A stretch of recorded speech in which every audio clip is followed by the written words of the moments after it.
Good morning students. जैसा हमने वादा किया था आपके समक्ष कि हम वीडियो नंबर 8 लेकर आएंगे और उसमें प्रश्नोत्तर आपके समक्ष हम रखेंगे। तो देखिए, वो हमने वादा पूरा किया।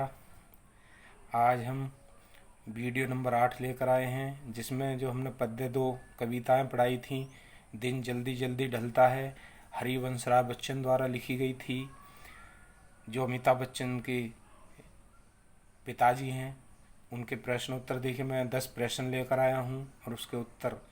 तो देखिए, मैंने यहाँ 10 प्रश्न उत्तर बनाए हैं, शॉर्ट हैं, लेकिन आपको वहाँ आपकी मनोवृत्ति के अनुरूप, चिंतन शक्ति के अनुसार आपसे प्रश्न उत्तर लिखने के लिए दिए जाएंगे। तो आपको ये अच्छी तरह समझने हैं, ठीक है। तो देखिए, दिन जल्दी जल्दी ढलता है, इसके लेखक कौन है? हरिवंश राय बच्चन।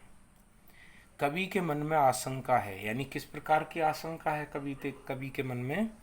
यात्रा संकटग्रस्त न हो जाए। ये पढ़ाया था ना, वो दिन जल्दी जल्दी डलता है, यात्री घर जाने के लिए उत्सुक है, जल्दी जल्दी कदम बढ़ाता है। तो उसके मन में क्या आशंका होती है जब वो ऐसे जल्दी जल्दी चलता है? कहीं उसकी यात्रा संकटग्रस्त ना हो जाए, कहीं अंधेरा ना हो जाए, समस्या खड़ी ना हो जाए। कवि किस आशा से प्रेरित हो उठा, यानी कवि किस आशा से प्रेरित हो उठा? वह मंजिल के करीब है, यानी उसे ऐसा लगा कि अब वो मंजिल के करीब है, तो वो और प्रेरित होता और आगे बढ़ने के लिए उत्सुक हो जाता है। दिन जल्दी जल्दी क्यों ढलता जान पड़ता है? क्योंकि चिड़िया की बेचैनी के कारण, यानी चिड़िया को बेचैनी है, वो परेशान है, क्योंकि अपने बच्चों के पास पहुंचना चाहती है। तो उसे देखकर ऐसा महसूस हो रहा कि दिन जल्दी जल्दी ढल रहा है। कभी चंचलता क्यों त्याग देता है? अपने प्रिय से मिलने की उत्सुकता नहीं है, यानी उससे कोई उसका इंतजार करने वाला नहीं है, तो वो क्यों चले? ऐसा मैंने आपको पढ़ाया था इसमें कि वो चंचलता त्याग देता है, यानी उसके अंदर चंचलता नहीं आती है। क्यों नहीं आती है? क्योंकि हम चंचल तभी होते हैं जब हमें हमारा किसी को इंतज़ार हो, हम उससे मिलने चाह रहे हों, मिलना चाहते हों। तो अगर हमारे सामने लक्ष्य है तो हम भी सक्रिय हैं, अगर लक्ष्य नहीं है तो हम निष्क्रिय हो जाएंगे। अपने प्रिय से मिलने की उत्सुकता नहीं है उसमें, इसलिए वो चंचलता को त्याग रहा है। माने इससे हमें ये प्रेरणा मिलती है कि अगर हमारे सामने लक्ष्य है तो हम उस कार्य के प्रति समर्पित रहेंगे, उस कार्य को मन से करेंगे। अगर लक्ष्य नहीं है, हमारा मन भटका हुआ है, तो हम किसी भी कार्य को ठीक प्रकार से नहीं कर पाएंगे। कवि के हृदय में कैसी विहलता जन्म लेती है? वह अकेला महसूस करता है, यानी कैसी विहलता जन्म ले गई है? उसे अपने आप को अकेला महसूस कर रहा है, और जब वो अकेला महसूस करता है तो वह फिर उसके अंदर किसी कार्य के प्रति कोई उत्सुकता दिखाई नहीं देगी और वह निष्क्रिय होता चला जाएगा। ठीक है छात्रों, आगे देखते हैं। कवि ने दिन की क्या विशेषता बताई है? कवि ने दिन की विशेषता क्या बताई है? दिन को जल्दी जल्दी ढलता बताया है, यानी दिन जल्दी जल्दी ढलता है। दिन का पंथी जल्दी जल्दी क्यों चलता है? दिन का पंथी, यानी पंथी होता है रास्ते पर चलने वाला। तो जो दिन का रास्ते पर चलने वाला है वो जल्दी जल्दी क्यों चलता है? कहीं रास्ते में रात्रि ना हो जाए, कहीं रात ना हो जाए, इसलिए वह जल्दी जल्दी चलता। अगर रात्रि हो गई तो कहीं समस्या का सामना ना करना पड़े।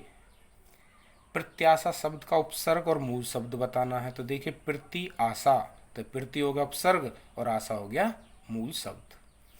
प्रत्याशा के रूप में चिड़िया के बच्चे क्या करते हैं? जब वो प्रत्याशा यानी प्रत्याशा में बैठे हैं, चिड़िया के बच्चे क्या करते हैं? फिर वो घोंसलों से झांकने लगते हैं।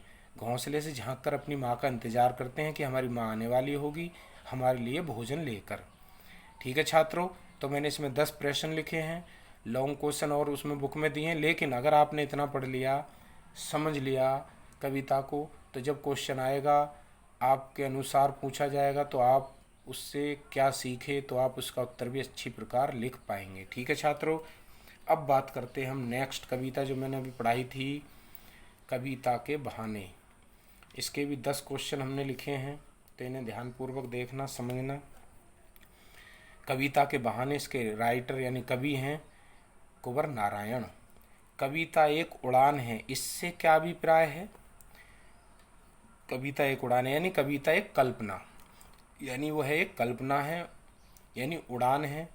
जैसे चिड़िया उड़ती है वैसे ही कविता जितनी पढ़ी जाएगी, जितना लोग उसे पसंद करेंगे, तो वो कविता की उड़ान होगी। जैसे चिड़िया की उड़ान होती है, वो कहीं भी जाकर यानी कहीं भी आकाश में जा सकती है, उड़ सकती है, वैसे ही कविता भी को कोई भी पढ़ सकता है।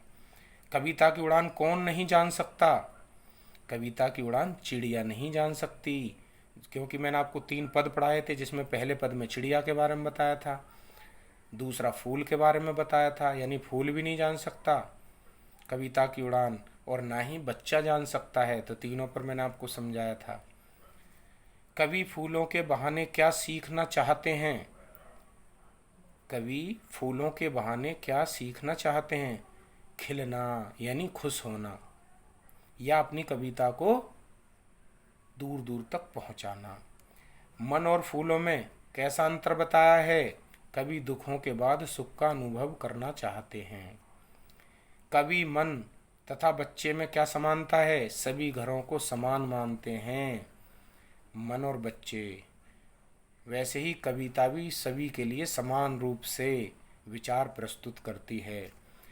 बच्चों के अर्थ में कवि के लिए कविता क्या है?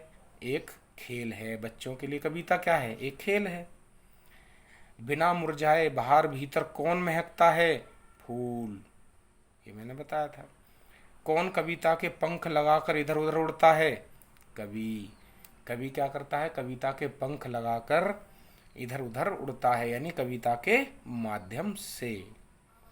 नेक्स्ट, बच्चा खेल खेल में कौन सा महत्वपूर्ण काम कर देता है? अपने पराये का भेदभाव समाप्त कर देता है। वैसे ही कविता भी कहीं ना कहीं समानता लाती है, सभी को समान ज्ञान प्रदान करती है। वो किसी जाति विशेष के लिए कविता नहीं होती है, चाहे वो किसी भी धर्म का हो, किसी जाति का हो, सबके लिए समान ज्ञान प्रदान करता है, समान विचार प्रस्तुत करता है कवि।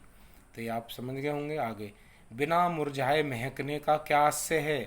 कविता का प्रभाव कभी मंद नहीं होता, यानी कविता का प्रभाव हमेशा एक समान रहता है। जैसे यहाँ फूल से बताया था ना, फूल से तुलना की थी कि आज फूल खुला हुआ है, खिला हुआ है तो खुशबू दे रहा है, लेकिन जब वो मुरझा जाता है तो उसकी खुशबू समाप्त हो जाती है।